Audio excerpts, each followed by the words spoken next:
Good morning, it's Heather with Murray's Home for Wayward Chickens, and the weather has finally gotten so nice in central New York that this weekend, well, today or tomorrow, Cocoa Puff and the chicks are going to be transitioned into the coop with the rest of the special needs flock.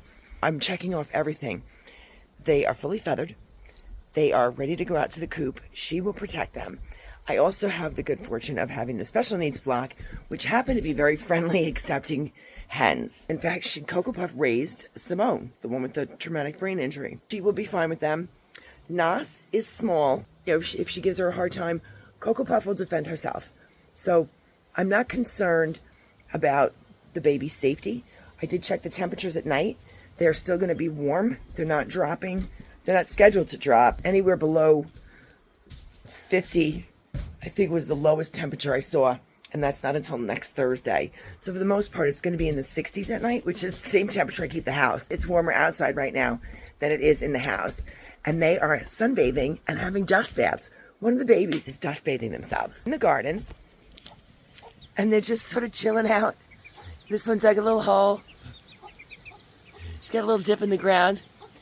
Look at the little bantam. They're all fully feathered. They still stick with Cocoa Puff. She's doing very well. They know where the food and water is. I put the water, the crate, I cleaned it out last night. It's all fresh.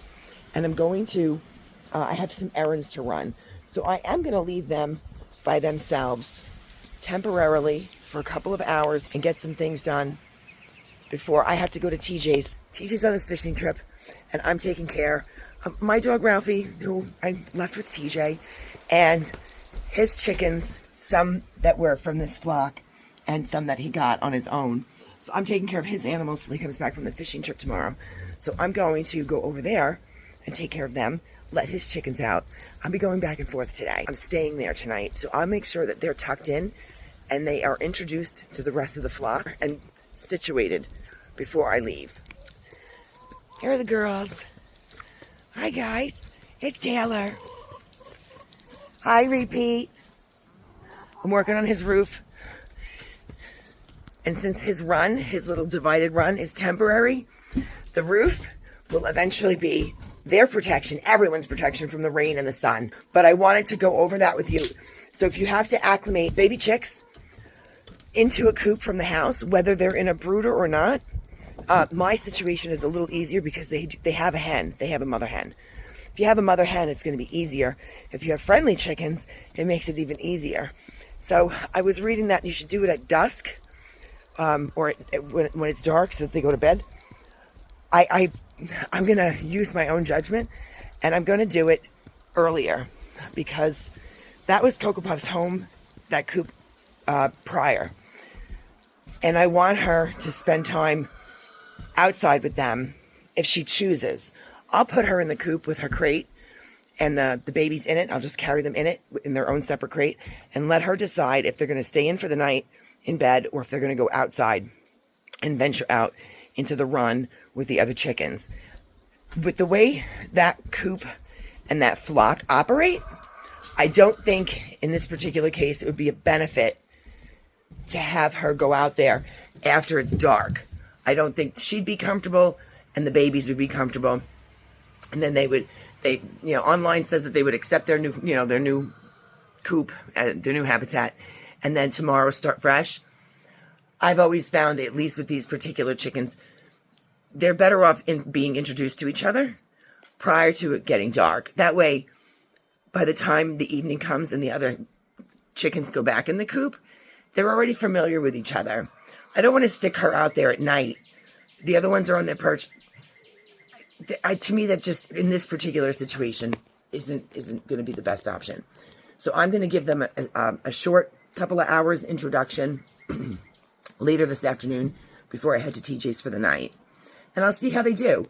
If it's not something that looks like it's going to work out, then they've gotten a quick introduction, like any other acclimation process, and I'll put them back in the house for tonight. Tomorrow is also supposed to be gorgeous. So if tonight doesn't work, I'll be back in the morning, and I can just put them out together tomorrow, and then I'll be home all day to watch how the process goes. But she's going out there. She needs to be out there. She needs to be out of my house. She's walking around the game room with them all day long. And every time I opened the door today, I left the door open so she could see, and she brought them right outside. They are so stinking cute. Look at them just sunbathing. They're just laying there. They're so cute. That little one, she holds her own. I think she's going to be tough. She's going to be a tough one because she had to hold her own being so small when she got picked on. And she did very well. She is just, I'm so proud of her. She's special to me. I mean, they all are. These two. This one looks like it's going to fall asleep. Yeah. Oh, yeah. Someone's going to nap. Someone's going to take a sunbathe. These two are very bonded. One of them is much, much larger, even of the two that were born at the same time. That's a big girl. I hope that's a girl. That tail that's sticking out better not start going down in an arc. They get along very well now. And that little one is going to be tough because she had to be. And I'm so glad that they're all doing very well. Rupert is acclimated fully with the flock. He's not flying over the fence anymore. I made it too high. It would be very interesting to see how Simone is with Cocoa Puff when I put Cocoa Puff back out there, because Cocoa Puff raised her. She was very bonded with her, but she hasn't seen her in several weeks. And Cocoa Puff was the one she was pecking, preening and pecking the feathers out of her head. Maybe this will be what stops Simone from doing the pecking, because as a mother with her baby chicks out there, if Simone comes near her and starts pecking, Cocoa Puff's going to beat her ass. So maybe that'll be what fixes this behavior. So we have a few potential results that could come from this. Hopefully all of them are positive. I've actually decided to guide them back into the house. I put the crate that they've been in the corner where they usually have been, and Cocoa Puff did come in with them. I have some errands to run. I'm going to come back to the house anyway. I decided not to leave them outside. I don't trust my neighbor's cat. My cats are fantastic. For whatever reason, they're smart enough to recognize that these are not birds to chase, and they don't bother the chicks at all. They stay away, and they haven't even shown even minor signs of aggression towards them. And they're tiny birds. And the few times my cats have been outside, they chase the birds. So they know the difference. My neighbor's cat, I have found him in the barn. I find him, he torments the chickens when he can. And I'm afraid that he might be too much for Cocoa Puff to defend if he decides to come over here and do something to those babies. And I am not going to come home and find them dead or injured. Or Cocoa Puff traumatized. Just going to get my shoes on. So I brought them back in. It's just going to be for a couple of hours. And they'll have plenty of time outside when I get back. But they're not staying out there without my being there. I'm more concerned about my neighbor's cat than I would be a hawk at this point. She's going back into her little nesting box. So they had some time outside. They want to eat. They've got their food and water. And I'll do this when I get back. Okay, so it's the second day of Cocoa Puff being acclimated with the special needs flock. And she spent her first overnight in the coop with the babies. They are doing well. And Rupert seems to have taken an interest. I'm kind of hoping that maybe this gives him the motivation to step up and be a little tougher, because I know that with his acclimation process, he's so sweet and docile that Simone has chased him over the fence a few times and scared him. But he seems genuinely interested in what's going on, but he keeps a distance. You know, he stays back, but he's definitely watching what's going on. So maybe he can help Cocoa Puff. They're both silkies, and, you know, it's true. Birds of a feather. So maybe it'll give him some confidence. You know, I think he likes Raven, but I'm trying to keep them away from her. I've not brought Simone out yet. Simone did sleep in the timeout kennel last night because I didn't want her in the coop picking at Cocoa Puff's head if I wasn't going to be here. And he's not getting confidence. Maybe he just wants to eat her food. I give them all food, and they have to go to the spot where they're not supposed to eat it. They're like children. And I did read recently that they have finally admitted, not discovered, but admitted that chickens have the intelligence of a toddler, larger vocabulary than cats, and can recognize and remember up to 160 human faces. So they are as smart as I've always thought they were, and probably smarter.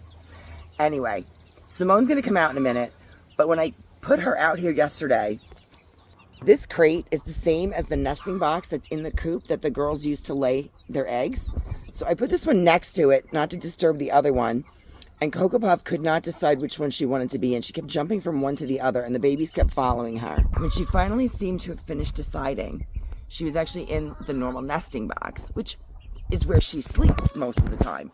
She'll come out during the day, and the other chickens will lay their eggs in there. But for the most part, like, that's her sleeping crate. She doesn't perch. When I came home today, Tootie was in the nesting box with the water, the food, the baby food dish, laying her egg.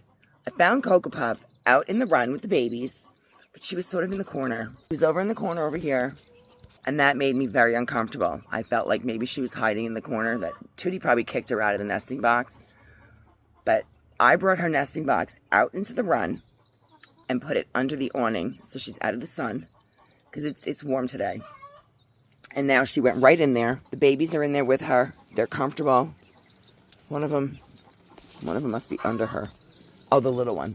Oh, this one's sleeping. I do think they're a little skittish today. I think it was a little overwhelming for them to be in there last night. I did expect it to be overwhelming. I'm hoping it wasn't too overwhelming. It needed to happen at some point.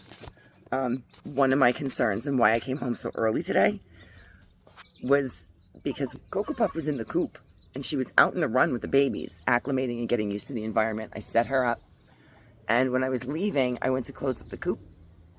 She was at the back door with the babies. She had traveled with them from the barn back to the house because that's where she was used to staying.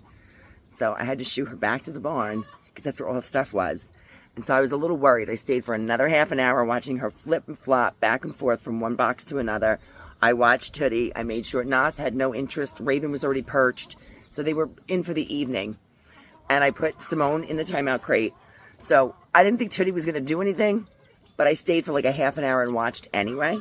So I think Tootie just wanted her nesting box, wanted the box today to lay the egg in, which she does every day. So for now, it's going pretty well. Look at this ridiculous boy. I love him. Rupert, be a man. Be the daddy. Here comes Simone. Simone? Don't even. Get out.